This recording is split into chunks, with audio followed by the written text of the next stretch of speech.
It's true that I drink when I'm down on my luck. So it's true that I drink all the time. And it's true I'm the devil when I am drunk. So it's true that I run off every good friend of mine. Most of them drunkards know I live for this. But darling, now you're leaving too. And there's nobody here but me and you. And you'll be gone pretty soon. Take me to Houston or some other place where the What's going on, guys? Welcome back to the channel. Or welcome if it's your first time here.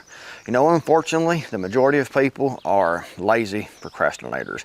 I know it sounds harsh, but it's the truth. For example, here, there used to be quite a bit of snow here during the winter time. We would have probably 8 or 10 good-sized snows. I remember being out of school quite often. Not so much now. I think this past year we had maybe 2 dustings, nothing to actually worry about. But when I was growing up, we had quite a bit of snow. In fact, I remember one from 1993, I think it was, and it was over 3 foot deep. And I remember when it was up to my waist then. And unfortunately, every time there's going to be a snow, you know, you'd have the weather forecast. They would come on, 6 o'clock news, 12 o'clock news, a week in advance, 8, 9 days in advance sometimes, talking about the bad weather that was coming, talking about the winter storms that was coming, the snow and the ice and the driving conditions and everything. And unfortunately, people would watch that every night and look at that and not think any more about it, I guess. I mean, I don't know, because they would wait till the last minute to actually pack into the supermarket and stock up on milk and bread and beer and pop and things like that. The last possible minute.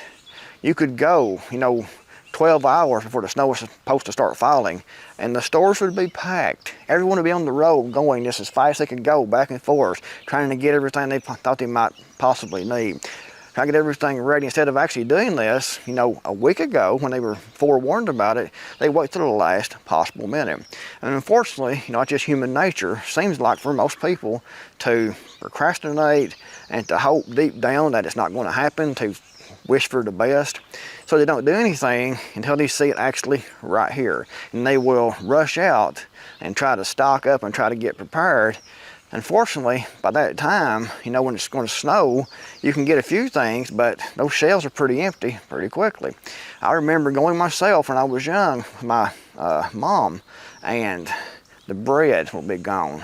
The milk would be gone. The store looked like it's been ransacked. And I'm sure most of you all know what I'm talking about, have seen what I'm talking about here.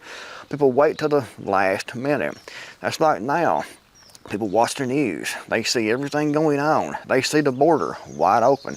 They see the bank failures. They see what's going on in Ukraine with Russia and the United States and NATO. They see what's going on with China and Pakistan. And they just look and they're like, oh, not doing anything. Either they're too dumb to know what's going on, or they're just, like most people I think, are lazy procrastinators. They keep hoping that something's going to change to make things better. They think there's going to be an election, it's going to change something, to fix something. Someone's going to make a decision, something's going to happen to make it somehow better, so there's no need to stock up, no need to prepare, because that's a lot of work. Let's just put it off as long as we can and don't worry about it. And then when it does happen, we'll do something about it then. We'll worry about it then. And that's the attitude that most people have. And a lot of people here, I'm sure, watching these prepping videos, do the same thing. They put it off. They put it off for as long as they possibly can without actually doing anything.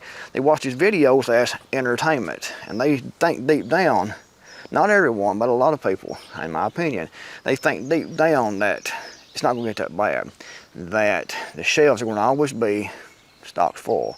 There might be some shortages here and there, maybe, or some little bad times here and there, but it's not going to be nothing to worry about. It'll all work itself out. No need to worry about it. No need to do anything. No need to try to become self-reliant. No need to actually get out and work in the soil and try to grow that garden. No need to go out and buy things now to stockpile. You know, if you go out now and stockpile, get your food storage, get all your supplies and gear ready for when you can't get what you need, you're going to be part of the solution because you're going to already have yours. You're not going to be having to go out and fight these crowds trying to get what you need, and you might find some of what you need, you might not find any of what you need. By getting it in advance, prepping, you are taking your own life, your own survival in your own hands, and you're becoming part of the solution and not the problem. These people get out at the very last minute and fight the crowds, fight the traffic, they're the problem. Preppers aren't the problem. Unfortunately, people wait till the very last minute to do anything, like I said. If, say for example, we've been talking about World War III here, and most people won't try to do anything to stock up because, if we did go into a World War III type scenario with China, for example, not Russia, but China, Russia would be bad also, but let's look at China right now. And, the semiconductors are used in just about everything, anything electronic right now. And if that supply is cut off, electronics will be cut off, and electronics are used in a lot of things, like this camera here, probably, your vehicles, a lot of the way your home is heated, and energy supply from the power grid and things like that all rely on these electronics that have these semiconductors in one form or another. And if those are cut off, you can get those. We can't make those here, not like they can in Taiwan. That's what this whole thing is about. As the Chinese want to control, the semiconductors in Taiwan, the United States wants to control that also. That's what this whole thing is about. The people will wait till the last minute to stock up on these things, seeing what's coming. We've done been told that 2027, they're predicting war with China. So when that happens, all those imports from China, the semiconductors and all those cheap products you see at Walmart will be gone. You won't be getting those anymore. So there'll be really severe shortages here in the United States. And people see this and they hope it won't happen. And hopefully it does it. But what if it does? You could have stockpiled now. You could have gotten ready now, and actually bought things you'll need anyway in the future. So people will hold on to those that are cash. As it loses value every day, they will go on vacations, they will buy crap that's not important, but they won't stock up on essential supplies. They won't increase their self-reliance. They won't do anything to help themselves when bad times actually do happen. Having bad times now, but right now it's pretty good considering what it's going to be in the near future. The border's open, the banks are crashing, the currency's losing value, all kinds of things are going on right now, but you still have time to prepare. So listen to me right now, guys. If you haven't prepared yet, if you're just prepared a little bit, not done a whole lot, you're putting it off, don't do that any longer. Don't wait till the last minute. Don't rush out to the supermarket to order, to buy things at the last minute. Don't wait until that snow is starting to fall and the ice is starting to fall, for example, before you go out and stock up and get ready. Start learning skills. Start putting in gardens. Try to get alternative power sources put in. You don't have to be off the grid. People like to talk about being off the grid. It's not necessary. But you need, it's great if you can be, but you can need backups at least. Have a generator, have fuel put back for that generator, have, some solar panels, have some battery power banks and things to supply more energy, have food storage, have some water filters, have hygiene items put back, have firearms ammunition put back, work on your garden areas. Maybe if you can get some chickens and things to become more self-reliant. But start doing the things now. Don't wait until the last minute like most people will. Because when that snow is falling, the ice is falling, or there's missiles are coming through, you haven't prepared, you're going to be in worse shape. If an all-out nuclear war, it's going to be difficult to survive unless you have a deep bunker underground. However, I don't think it'd be, an all-out nuclear war. It'll be a limited nuclear change, in my opinion. Hopefully I'm correct. I could be wrong, but who knows if I'm wrong. There'll be some people who actually survive, an all-out nuclear war. However, it'd be devastating and very difficult to live after such an event.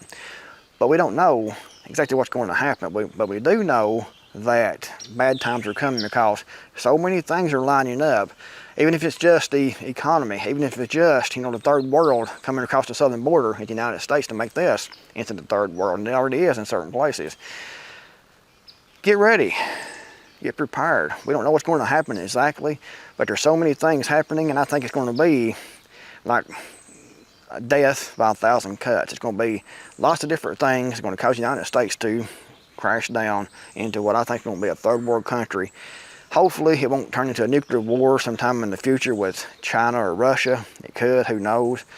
But I think there probably will be a war with China over North Korea and Taiwan, because these globalists are wanting World War III, in my opinion. I mean, everything they do here in the United States, you can see in the NATO countries, everything that we see, they're trying their best to get a war started with someone. They are poking, trying to get a war started with someone. They're poking the bear. They're poking the dragon. They're trying their best to get this war to break out, because the globalists, or deep state, military-industrial complex want this war. They see the dollar is dying, and they see it as a way to maybe save their dominance in the world. But it's going to have a lot of consequences for a lot of people, including you and I. So guys, don't wait till the last minute to stock up. Do it now. Because if you wait till the last minute, if you wait until they come on the news and tell you that everything is crashing, the dollar is going to hyperinflate, of course they won't come out and tell you that, but say if they did, and you haven't prepared yet, you're going out trying to buy, and your dollars you put back and saved and held on to have lost value. You're not going to want to buy and stock up on as much as you could have before. So do it now. Don't wait until that first drop of rain falls, as they say about Noah and the ark.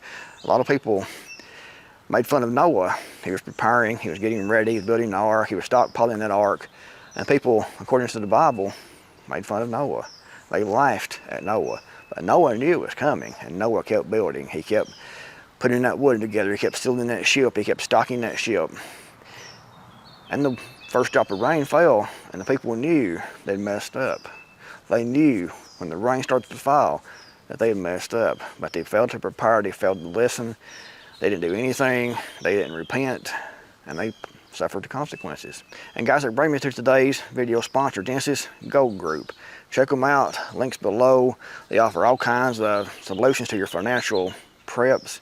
Link below, check them out, give them a phone call, find out what they have to offer, and tell them the MD Creekmore sent you.